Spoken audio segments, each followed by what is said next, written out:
Students, तो आज हम भारत की जिस वीरांगना की बात करने जा रहे हैं उनका नाम एनी बेसेंट है।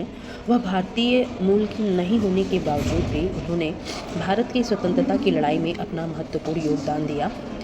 एनी बेसेंट आयरिश मूल की महिला थी और वह विदेशी होते हुए भी उनका जो दिल था वह हमेशा भारत के लिए ही धड़कता रहा और देश की आज़ादी के संघर्ष में उन्होंने अपनी पत्रकारिता और होम रूल लीग आंदोलन के माध्यम से आज़ादी की अलख को जलाए रखा।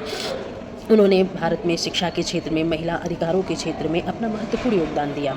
इनका जन्म 1 अक्टूबर 1847 को लंदन में एक मध्यवर्गीय परिवार में हुआ था और इनके पिता की बचपन में ही मृत्यु हो गई थी, इसलिए इनका पालन पोषण इनकी माता ने अपने एक मित्र मैरियट की सहायता से की थी। 20 वर्ष की आयु में ही उन्होंने पादरी फ्रैंक बेसेंट से विवाह कर लिया था, पर उनके बीच धार्मिक आधार पर मतभेद होने के कारण वे बहुत जल्द ही 1873 में ही एक दूसरे से अलग हो गए। एनी बेसेंट ने अपने जीवन में अनेकों यात्राएं की और इन यात्राओं के माध्यम से उन्होंने अपने जीवन में बहुत कुछ सीखा और उसे अपने जीवन में उतारा भी।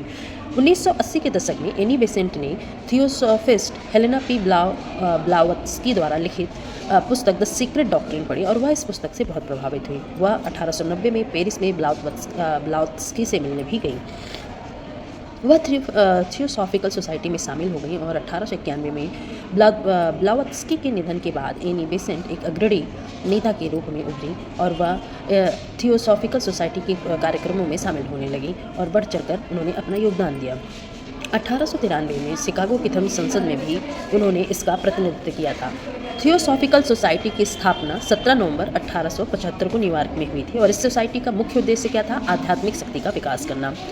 थियोसॉफिकल सोसाइटी की स्थापना 1882 में हेलेना पी ब्लावत्स्की और हेनरी स्टील अल्काट के नेतृत्व में चेन्नई में अड्यार के पास हुई। वर्ष 1907 में थियोसॉफिकल सोसाइटी की वह अध्यक्ष बनी। एनी बेसेंट ने बनारस में सेंट्रल हिंदू कॉलेज, जिसे आज हम हिंदू विश्वविद्यालय के नाम से जानते हैं, उसकी स्थापना में मदद की और यह 1 अक्टूबर 1917 से कार्यरत हो गया।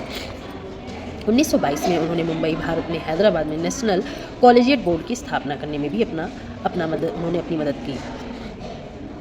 अप्रैल 1916 में लोकमान्य बाल गंगाधर तिलक ने भारतीय होम रूल लीग की शुरुआत की और उसी साल सितंबर में एनी बेसेंट ने भी होम रूल लीग की शुरुआत की और उनकी मांग थी कि पूरे भारत में ब्रिटिश साम्राज्य के भीतर सुशासन हो। जून 1917 में एनी बेसेंट को गिरफ्तार कर लिया गया और उन्हें एक पहाड़ी स्टेशन पर रखा गया। कांग्रेस और मुस्लिम लीग के अथक प्रयासों के बाद, विरोध प्रदर्शन के बाद ही इनको सितंबर 1917 में रिहा कर दिया गया। दिसंबर 1917 में भारतीय राष्ट्रीय कांग्रेस की उन्होंने अध्यक्षता भी संभाली, पर महात्मा गांधी जी से उनके वैचारिक मतभेद होने के कारण उन्होंने कांग्रेस पार्टी छोड़कर लिबरल पार्टी में वह शामिल हो गई। 1920 के दशक के दौरान अपने दत्तक पुत्र जिद्दू कृष्णमूर्ति के साथ संयुक्त राज्य अमेरिका की यात्रा पर गई। इनकी मृत्यु 85 वर्ष की आयु में 20 सितंबर 1933 को चेन्नई के अड्यार में हुई। उनके जन्मदिन के उपलक्ष्य में 1 अक्टूबर 1963 को भारतीय डाक विभाग द्वारा एक डाक टिकट भी जारी किया गया है और चेन्नई के अड्यार में थियोसॉफिकल सोसाइटी के मुख्यालय की सीमा से लगे एक इलाके का नाम बदलकर उनकी याद में बेसेंट नगर भी कर दिया गया। Thank you for watching it.